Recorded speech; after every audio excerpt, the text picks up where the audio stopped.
Um, but, you know, like we said, there is this instance where a few people could be tied at 4 wins and 3 losses. Right. And therefore, one player would miss out, and the person that misses out ends up going to the relegation bracket. So, not entirely safe for anybody just yet, but you know, it will be after this series. So, Firebat and Zalae, whoever wins this, guaranteed in play.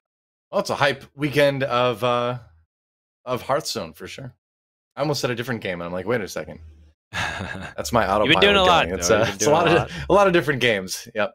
But yeah, it's a pretty crazy weekend for Grandmasters. Obviously, this is where it comes down to, like we just saw for a lot of players like Purple, who, you know, thankfully for him and his fans, got the win, able to, you know, not be eliminated right now. But let's look ahead. Firebat is going to have access to the Tempo Demon Hunter, the Galakron Rogue, and the Spell Druid for his upcoming match against Zalae in just a minute or two. That's right. Firebat has his Warrior band, very understandable. Demon Hunter, Rogue, and Spell Druid remaining. No Warlock. Again, one of the few people not bringing Warlock.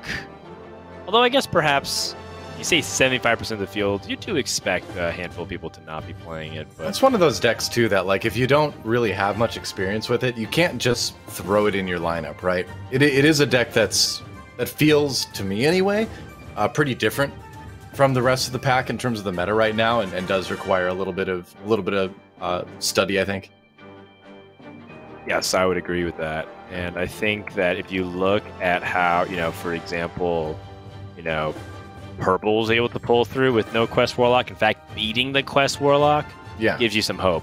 That being said, I felt like, you know, Purple needed an assist from PNC to close out that series. He really did. And PNC is such a good guy. Okay, so I actually like PNC a lot. He's so friendly. He's a nice guy, always willing to talk and help, and sure, always one of the first people to admit his own mistakes. But you know, it's just heartbreaking to see him season after season struggle with those kinds of moments.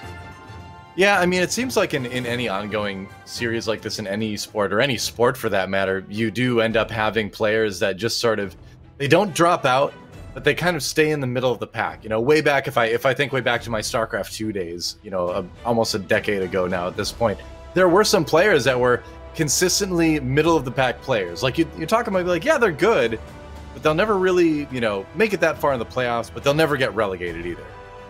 Thinking about, like, the GSL days back when, and there's players like Clyde was one that comes to mind. I'm going way back with this. Maybe you remember Clyde, but he was a player that was just always in Code S, but just never really hit that top tier, but never really hit that bottom tier either. Yeah, I think that a lot of people are just very quick to just kind of say extreme opinions, like, oh, this deck is good, oh, this deck is sucks. But, I mean, the Rogue is just okay. So, you know, there's nothing wrong with it. It's just that, is it the best 4th deck? Is it better than Hunter or Druid or Demon Hunter, Warlock, Warrior? I think it's a case-by-case thing, right? I think it comes down a lot to the player and what they're comfortable with. What are you trying to target? What are you trying to accomplish? Yeah, exactly. You know what you want your lineup to do. We do have Firebat versus Zalae there. I did not know Zalae shaved his head. He's been reinventing himself in several ways. During the quarantine, Zalae's kind of been streaming and posting about a lot of some of the stuff that he's been thinking about, but one of them is just kind of him slowly transforming into Jason Statham. I was gonna say, yeah. It's he looks like he's ready to star in a Fast and the Furious spin-off movie. You know, or maybe even a Fast and the Furious proper movie. I mean, you know. Except Zalae is known to think through his turns, so it's more like the slow and methodical. That does not sound anywhere near as exciting. No, he's not going to be like driving his car off a cliff and then like attaching it to a chain and swinging over a ravine anytime soon, I guess. But, you know, to be fair, I wouldn't either. Well, the one thing that I appreciate about Zalae was that at the beginning of the season, he was, you know, showing up in full Western business attire. He was dressed up in a suit and tie, and he would lean back and fold his arms with his massive bulging forearms, and give a disapproving nod or a shake of the head. Now he just looks like he's gonna like be the person you don't want to spar against at the local boxing gym. Yeah. The guy that tries a little bit too hard during your practice spars. It's like, you're good, man, but do you have to take it so seriously? Jeez. I understand. That's right.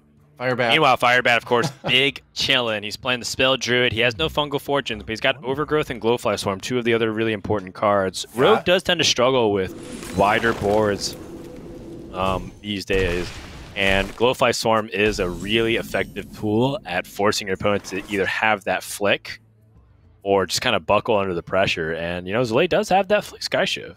Yep, for sure. One of the crucial parts of going up against a Druid matchup. But looking at what else Zalae has access to right now, it's a little bit of a tricky turn. How do you grow your board from here? You kind of just... Is this just a hero power attack for one with your minion turn? I think so. It probably is. I think that, you know, the coin here is too valuable to give up so easily to try and do something kind of crazy. If he had like a Van Cleef in his hand, maybe you can go for something kind of insane there, but... Oh yeah, Van Cleef, 100%. You make it 10-10 and you win the game. There you go. Big Edwin slamming in. Again, I think that this is a moment where you have to be very judicious with how you utilize the coin here. If you choose to go for a coin miscreant play of some kind, you have to accept that if your opponent has Glowfly Swarm, you can't play the Flick Skyshiv, and you might have to suffer a turn of brutality. Nobody wants that. Nobody wants it, but the benefit is that Zalae gets to get ahead on board like, pretty easily. Oh, interesting. The Mana Worm. Sure. Wow. All right. Well, I mean, hey, you know, it could be a little bit of extra damage here. There's a lot of cheap spells you can use to buff that up. So Firebat would love to Overgrowth here, but he will forego development once more. And Zalae, you know, this is the opportunity that he has. That small window. What is he gonna do?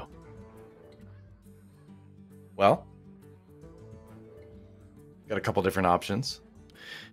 Yeah, I mean, Ancestral Guardian is pretty bad into a lot of what Druid can do, only because it's 2 health, and Glowfly Swarm, Bog Beam, Crystal Power, Wrath, with any kind of Mount Seller combination is going to basically pick that apart.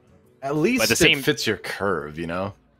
Yeah, that's the thing. At least it's sturdy, so like if you do, you still have a 4/1. So the way I like to look at these kinds of cards is similar to how we looked at, you know, Piloted Shredder from back in the day. Right, It's just sturdy, it's reasonably statted, and you might get some good trades. I mean, that's the thing. As far as what Feral Cat can give you, it's in this situation, it's probably not that bad. Yeah.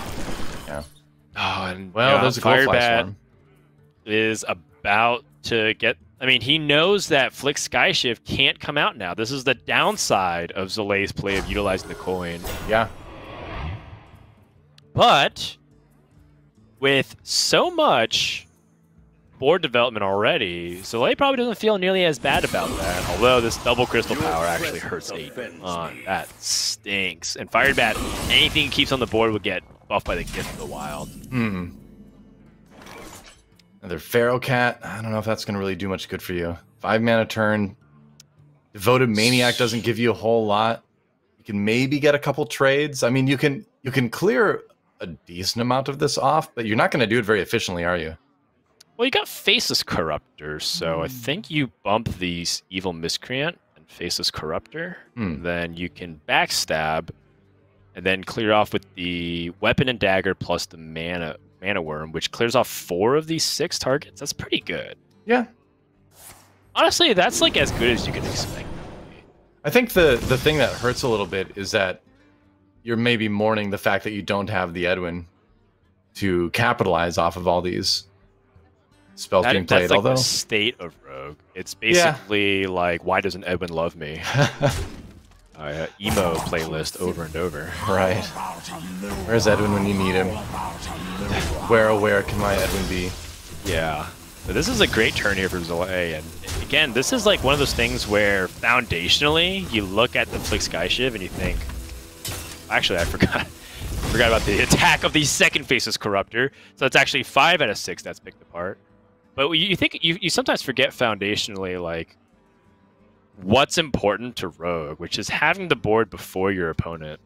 And I think that like Zalae has very well recognized that Flick Skyshift, yes, a fantastic card, could have blown out his opponent, but he didn't need to. And instead, he's now put Firebat in a uniquely awkward position where he's got a whole lot of nothing in his hand. Right. You know, if that board hadn't been cleared, then you've got Soul of the Forest, then you're really well set up to have a big Savage Roar turn, right? But because you did lose all the Glowflies, suddenly you're kind of struggling back with a hand that doesn't really do a lot for you. Yeah, and I think if I'm Zalae, I'm thinking about how I can get really far ahead of my opponent here. The first thing that comes to my mind is how can I utilize Shadow Step? Sure. I think he's going to go ahead and evaluate what his 1-drops are going to do first. Generous Mummy, all right. It's not the worst thing, really.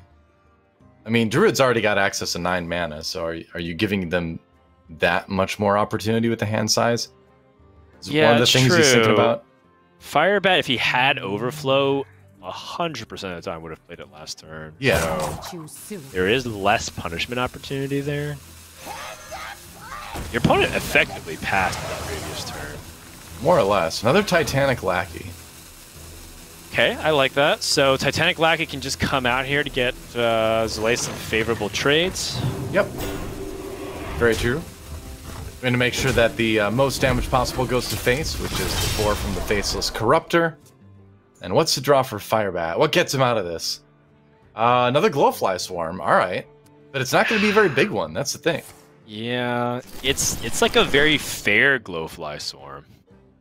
Yeah. Like if he plays Soul of the Forest here, that's great, but it's not. It's like it's too balanced. Yeah, that's what it is. It's not quite the Swarm. It's more like the Glowfly Trio, which sounds like a 1950s throwback a cappella group. But in this case, it's just kind of a sad board for Firebat. Yeah, I mean, it actually effectively is Force of Nature. Yeah, that's true. Just summons 3 tree ants. Another throwback.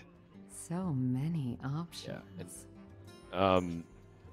Zalae does have this flick. I was gonna say you could still flick it and clear what's left. Flick, Titanic Lackey. I mean, you clear off everything. Yeah. And then your opponent's like effectively out of resources. Options.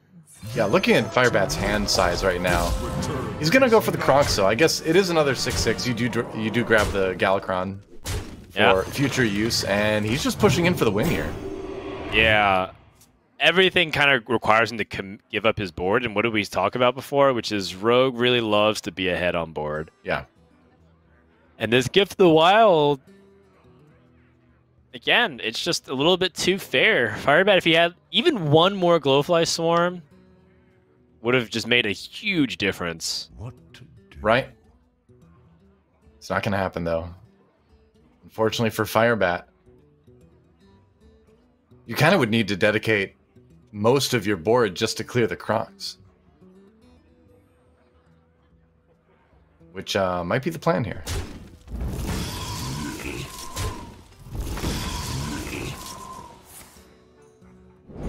Yeah, he's kind of recognizing that a lot of this buff would kind of do the same thing either way if he crashes the first half versus the second half. Yeah. At least this way he's got more taunts left over. I believe. Yep. Yeah. No point using Moonfire either because you can't kill off both lackeys, meaning High Spear and Togwaggle is active. Hey, speaking of High Spear and Togwaggle, there he is. Well, it doesn't matter. Don't Does he need have him. lethal anyways? I believe it is, yeah. Is it? It's close. No, maybe not. Okay. Yeah, not quite lethal, I don't think. Yeah, you can just ambush. But or dagger. Doesn't really matter. But ambush actually does stop the possibility of like some kind of ridiculous series of outcomes from Firebat involving like Kale Thoss, for example. Or you can't even use Ysera Unleashed. Yeah, no, you'd still die. Because you can't draw anything afterwards. So I think that's just kind of it. Ambush. And Zalae just pass over to Firebat. But what's the draw going to be? Okay. Overflow? Maybe. Okay. Yeah. Overflow's a good start. Yeah. 3 mana remaining. You find he already used both his crystal powers. So does Bog Beam reduce the damage enough to live? Bog Beam, Moonfire. I guess you could Rising Winds into something else with damage. Yeah. I mean, he could Bog Beam Moonfire Hero Power, but means like that you survive by 1 HP and chances are you're gonna die anyways. Yeah. And now is 100% guaranteed death. Yep. That was 8. Is gonna concede, and Zalae up 1-0. Rogue getting back-to-back wins here. All right. Zalae looks like he expected it all along. He was like, "Yeah, man, I knew. I'm in the Fast and Furious franchise. I know that the Rogue's gonna win." It's kind of the theme of the Fast and Furious franchise, really. Yeah. That's right. There you go. Just tying it all together, you know. I mean, if you play one Rogue mirror, it'll be about a feature-length movie. Yeah, because they last like 45 to 50 minutes. That's right. The priest mirrors were more like the Lord of the Rings trilogy, but gosh, the epic saga continues. Pretty much. It's just one really long priest mirror segments into 3 movies. Yep. So with that, that brings us to our next break here, as we're going to get set for game number 2 between Firebat and Zalae. So don't go anywhere. More action casted by Doa and myself continues right after this. Hearthstone Grandmasters is brought to you by T-Mobile. Switch today and rank up to America's largest 5G network. T-Mobile.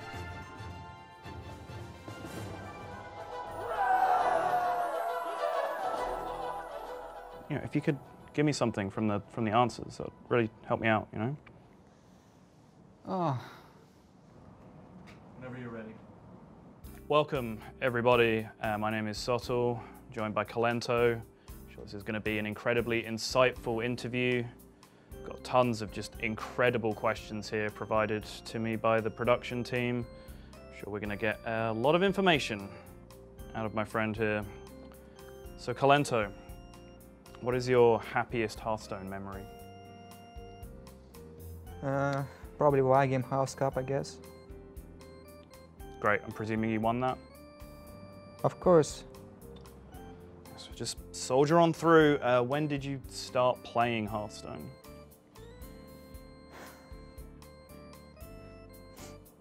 Wonderful, really learning a lot right now. What's your favorite part about Hearthstone?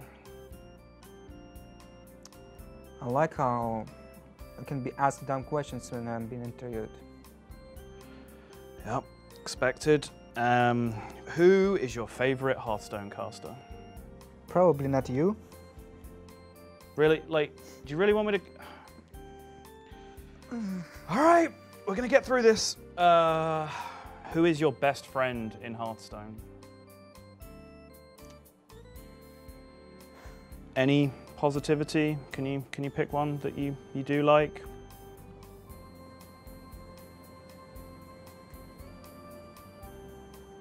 No.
Welcome back, everyone, to Hearthstone Grandmasters for the Americas region. We're currently about that halfway point of day number 1, as we are in the middle of a series between Firebat and Zalae, 2 players who are great friends, former teammates, and also some of the best players in the Americas region. And coming up, we have game number 2 as Firebat and Zalae in their first game went towards Zalae's rogue deck over that Druid, as Druid hasn't really been able to get over that hump. Seems like a little bit lately. Yeah, a little bit. It's been an interesting first couple games, but we'll see if we can turn around. Yes. So going to game number 2, Firebat's going to turn to a Tempo Demon Hunter to explore the idea of just putting pressure onto their opponent's decks. If they're playing greedier defensive decks like Warlock, can you pressure them out of the game? And we've seen Demon Hunter do exactly that. And we also saw Demon Hunter get swept. So which side of the outcast will reveal its ugly head here, Doa? I don't know. I feel like we're due for a Demon Hunter win at this point, you know? Demon Hunter seems like it's getting pushed around a little bit today overall. But I think this particular version of it with the double Volpera Scoundrel, I kind of like it. Zalae is bringing his as well. Both of them have it, so it's really anyone's guess. And as far as like who takes it, what do you think about this Netherwalker though, in Zalae's list? Yeah, Netherwalker is interesting. Battlecry Discover a Demon. We haven't really seen many people play Netherwalker. I've seen it played exactly one time, and it wasn't even in this archetype. It was in a Highlander Demon Hunter. So I am not sure, because there are a lot of demons. This is a demon expansion. So by all means, it should be like a good opportunity for them to shine, but there's also like a lot of mediocre demons that you can discover, and the hard part is you like a lot of the best demons don't necessarily even belong to the Demon Hunter class. So yeah.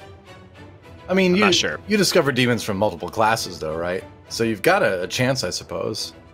And I don't think you can discover specifically demons from other classes. Discover works in the same way as it used to, which is you can't discover things from other classes. Only neutral in your class. I see. All right, well, we'll see what happens. But yeah, I agree. I think the demons from other classes kind of trend to be a little bit better, perhaps, in certain situations. So I don't know. Demon Hunter matchups, Demon Hunter mirrors rather, are always kind of interesting because it's still a little bit unexplored, right? It's still the newest class. It's still the one that people have the least experience with. So we'll see. Yeah, and I think that with Demon Hunter mirrors in particular, it might not come down to like what generates resources, but what just stays on the board. And what you play can end up sticking, ends up being a little bit more impactful. So maybe just having Netherwalker to have a proactive 2-mana play instead of being reliant on purely 1-mana plays could be the difference maker. And then there's like other ways for Zalae to kind of play with that too, because he's got cards like Mana Burn. He's got 2 of them, and it seems to me that Zalae really wants to try and limit his opponent's options while filling up his own curve. And I find it pretty cool. I like to see some innovation, and it looks like Zalae is doing exactly. Well, I do feel like in the mirror in particular, Mana Burn is going to be one of the more valuable cards, but only if it's drawn early, right? If you don't see the Mana Burn until like turn 5, 6, then the game's probably almost over anyway, but it's just not going to do you much good. Yeah, just like logically speaking, in a vacuum, Mana Burn has the highest impact early game because you take away the highest percentage of their mana crystals. If you Mana Burn them from 10 to 8, you're only taking out 20% of their mana, versus if you go down from 4 to 2, it's 50%, so a pretty significant impact there. Yeah. But we have seen that Demon Hunter mirrors tend to fluctuate a lot as a really interesting attack, by the way. Firebat chose not to Twin Slice whatsoever. And I think it's because he drew that Warglaves. More on that in a sec. But, the turn 5 seems to be super pivotal, and Zalae doesn't even have Frozen Shadow Weaver in his deck list whatsoever. So I wonder if that's going to put him at a disadvantage. Yeah, possibly. Frozen Shadow Weaver is just such a nice thing when it comes to denying things like the Warglaive plays. That can oftentimes kind of swing it, Zalae finds the I-Beam. Still has a Blazing Battle Mage on the other side to deal with, and is kind of lacking some of those early drops now. Ooh, do you... Right, so the other side is that, you know, Zalae, even if he had, you know, more cards to play on 2 or 3 mana, he wouldn't necessarily have drawn it, right? He's not drawing, like, his mana burns that he would have replaced with Frozen Shadow Weavers. He's just drawing the other half of the deck, which is not particularly good right now. Right. Do you twin slice this or not? It feels so bad. Okay, so turn 4 you want to place Kane Sun Fury, and then turn 5 you want to have a Twin Slice Gladebound Adept. I think you can go for it. Because you still have the ability to Twin Slice, or rather Second Slice on 5 that Hero Power Gladebound Adept. Right, and that's probably the only thing that kind of makes it worthwhile, is that you do still have that other 0 mana spell to enable the Gladebound Adept with the attack later on. Chaos Strike is just going to be a Volpera Scoundrel for Firebat. Ooh. Alright, some interesting choices there. Would you rate the Skull first of... one that looks the best is Skull Yeah, of I was going to Jam. say. Would you ever That consider keeping the Chaos Nova as sort of like a last-ditch sort of bailout thing? I grow impatient. If they firmly took control of the board, obviously Skull is the pick, but... I suppose there might be scenarios, but it's hard to justify not grabbing the Skull, I guess. It's a reasonable question, given that it answers most of your opponent's board, but I think that it's like expecting you to lose the board, and I don't think Firebat's going to lose the board at all. I think that he's going to, on the contrary, win the board very convincingly soon. Well, that's the thing. It kind of comes down to a state of the game decision, right? Where if Zalae was way ahead, maybe that's what you go for, but... Or Firebat has the lead for sure. He's going to be able to just kind of keep pushing that. Firebat also is going to take some pretty big heat. So, Zalae, if he goes for Second Slice Gladebound Adept aggressively, oh my. Oh wow, draws a Warglaves too. Well, that just kind of throws your whole plan out of whack a little bit there. Oh wow, there's actually a lot to think about right now. If you go for let's just assume Firebat has a Gladebound Adept. How does that look? It's going to be Zalae Second Slices, Gladebound Adept to face, and then Firebat can just do the same exact thing, but he sticks a 6/4. Right. This Warglaves allows him to potentially set up a 3-turn lethal here by getting the similar amount of damage he wants to do anyways, while also being able to react to his opponent's board, but... Right. Keeps him more flexible in terms of how he can handle things, but there's the Adept. So begun the Adept Wars have. This is gonna be kind of close. I think so. So the one thing about Zalae's play is that he would really want to utilize cards like I-Beam, but he can't do it until the following turn. Yeah. Would you do I guess something? it doesn't matter. Would you do something really aggressive, like Second Slice, kill the Gladebound Adept, then throw your own Gladebound Adept into face and get that on the board? I feel like that accomplishes something similar to just killing it with your own. Yeah, you're dealing 4. Either you just take an extra 6 that way. Sure. So I think this is totally. But, you know, sometimes you got to think of creative lines in order to get over the hump here. So Zalae, you know, is pretty much in the driver's seat. Like, Firebat has to answer this now. And his hand is clogged up by these Skulls of Gul'dan. Yeah. Which is why, you know, going back to the point you were making earlier, do you have time to play Skull of Gul'dan? Or let alone is Chaos multiples. Nova something worth considering? Well, that's the thing, too, because we've seen what happens is now he's drawn one of his own Skull of Gul'dans, and you're just not going to really find the opportunity to play 2 of them in a lot of games. Especially not in the mirror, you know? Right. And it's like one of those things that's hard to tell because this matchup is sometimes so volatile.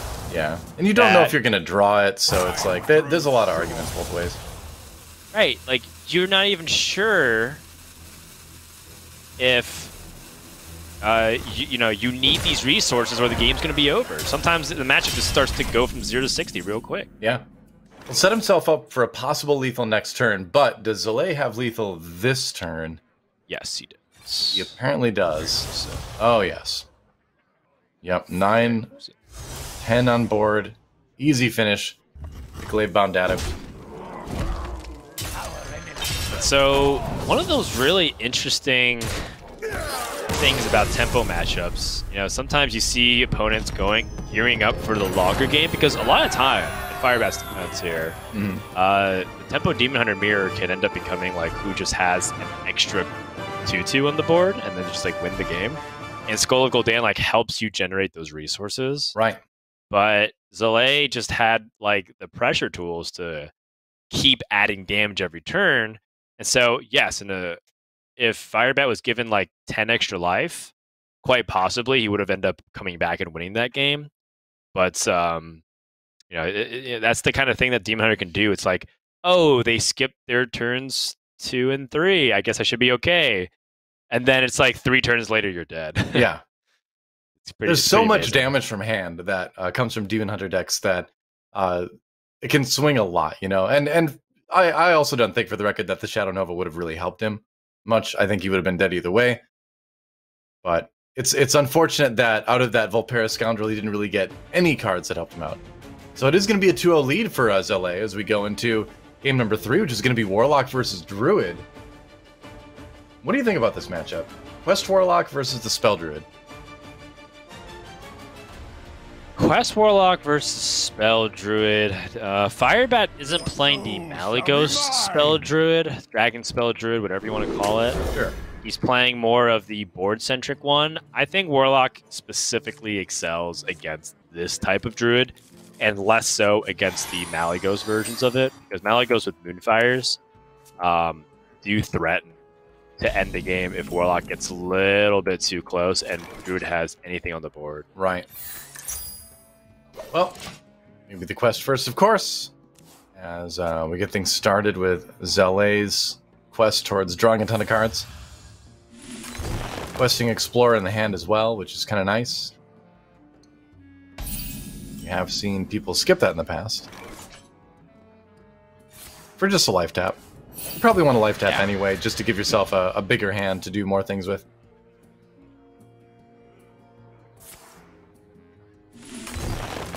And Firebat once more with no fungal fortunes, but does find one of the key cards in Kael Thoth. So the caveat to what I said is, Warlock has the tools to potentially sweep up the Druid. But the issue is that a lot of times Druid can make it uncomfortable if they like put things slightly out of range. For example, Gift of the Wild on a Glowfly Swarm won't get swept up by Crazed Netherwing. Yeah, very true.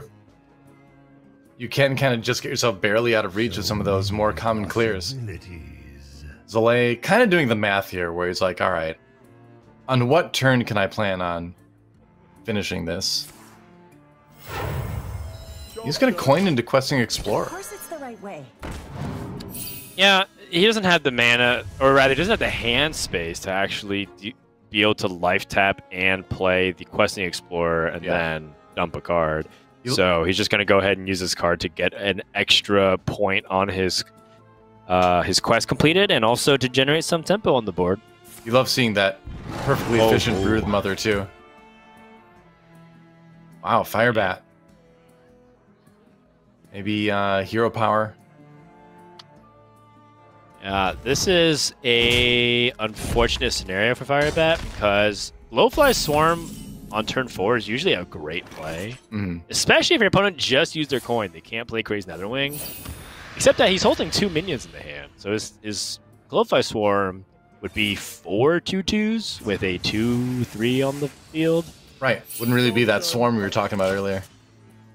Right. And Zalae gets the plot twist turn. We'll see what he draws. Another Brood Mother. Keeping himself at 30 health. And he has quite a few tools to deal with Firebat now.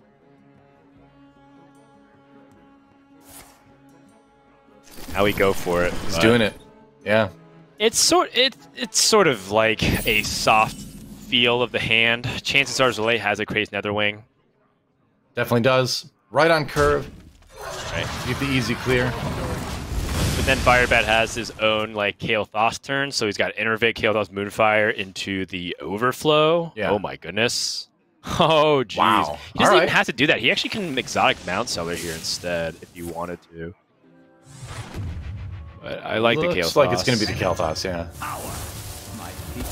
It's very nice. It's very nice. I would say if his hand is a little bit more full, he'd probably commit to the Mount Seller. Yeah, it makes sense. You don't want to overdraw or anything like that. Finds another Glowfly Swarm, another Innervate as well. Ooh. What? Are you kidding me? Wow, He you finds can the just get other it? Innervate. Yeah. Cards like Ironbark and Bogbeam are too expensive to play because you don't get that 7 mana bonus. Right. So Firebat, he could go for a second Glowfly Swarm here.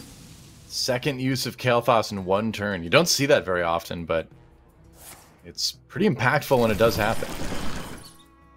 That's going to fill the board. Zalae does have another Crazed Netherwing follow-up, though, so... Yeah, that's the rough part, is you don't expect, or you hope at least, that your opponent doesn't have both of them in the hand. Right. And it can be a full clear if he runs the other Netherwing that's on the board into Sunstrider there. Well, he doesn't even have to do that. He can actually just use the Moarg Artificer in the Rain of Fire if he so desires. That's true. I guess this gives you a little bit better board. Yeah. I feel like Warlock has so many tools to just, like, Yeah. individually make your life a living nightmare. It is one of the best classes right now, I think, in terms of multiple big board clears. Let's see what the Mount Seller brings, though. I mean, Zalae's got this check, too, in the form of the Keladon. Yeah, that's true. Oh, my goodness. There he is. King Mukla. Yep. That's the beast that you want to see. Oh, alright. Right. Well, No one drops, or rather, one health minions in this deck. Dark Skies would not clear this, even with the Morg Artificer, right? Maybe with that it would.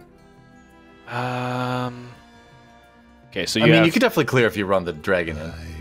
Right, you have 9 cards, so it deals 18 with 4, 3, so it's 8, 16. Yeah, actually could clear. Yeah, It actually would clear. it's a lot. I think there'd be some issues because it had to hit the Mukla twice because it's at 3, not 2. Right. But if my calculations are correct, it is a clear with Moarg plus Dark Skies. Bit awkward. He's going for the Rain of Fire first.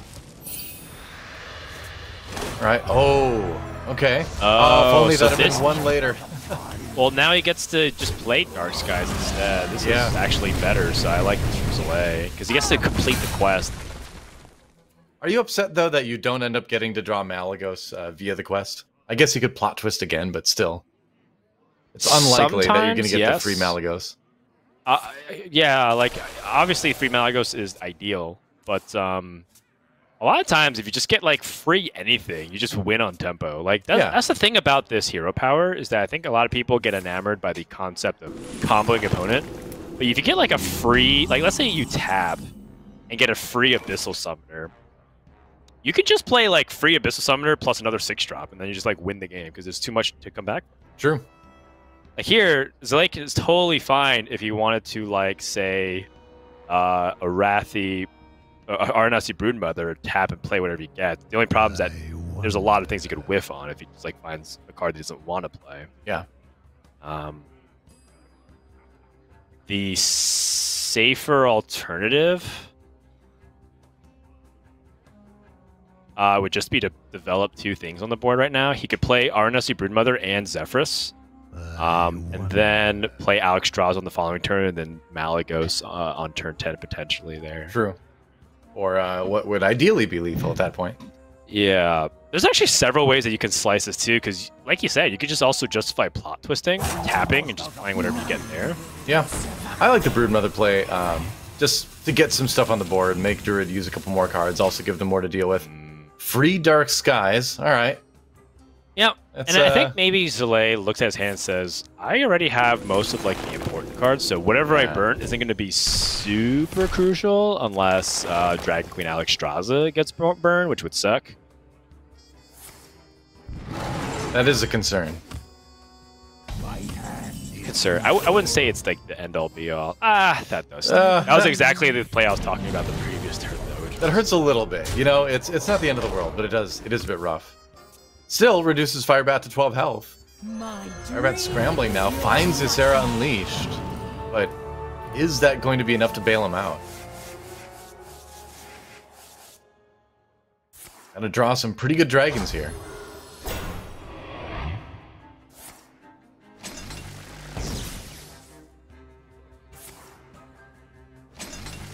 Double Bog Beam. The Brood Mother. Another Brood Mother gets drawn by Zalae here. And this is just lethal straight up. Yeah, isn't it? 3-0 for Zalae. Yep. Wow. You know, we talk about how Warlock can just kind of do some pretty amazing things with the hero power. Zalae actually just won purely by playing control against Druid. It actually didn't even really matter that Firebat didn't put enough pressure onto Zalae. It was just that Zalae had like all the answers and just stuck an 8-8 and then just killed him. So I mean that's probably similar to how Highlander Mage would have fought against Druid, to be quite honest, as well. Well, it's one of the cool things, again, like we talked about it earlier today, where this Quest Warlock is functionally in a lot of games just a strong control Warlock as well, that happens to have this sort of like combo aspect to it that goes alongside of everything else you already have, you know? That's right. So with that, Zalae gets a 5-1 record improvement, and he is now guaranteed to be in our playoffs.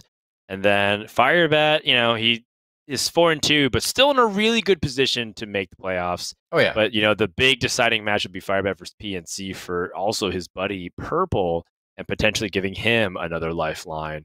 But several things again have to fall in place in order for all of these former Archon members to stay in the running. So with that, I believe that's 3 matches down already. We have 2 more to go. We got Muzzy and Papa Jason coming up, and then we have Frozen versus ETC. This brings us to our halftime of today's broadcast. We're going to take an extended break for close to 10 minutes. So get some drink, wash your hands, and get ready, because when we come back, we're going to get match number 4 between Muzzy and Papa Jason underway. Stay tuned. Hearthstone Grandmasters is brought to you by T-Mobile. Switch today and rank up to America's largest 5G network. T-Mobile,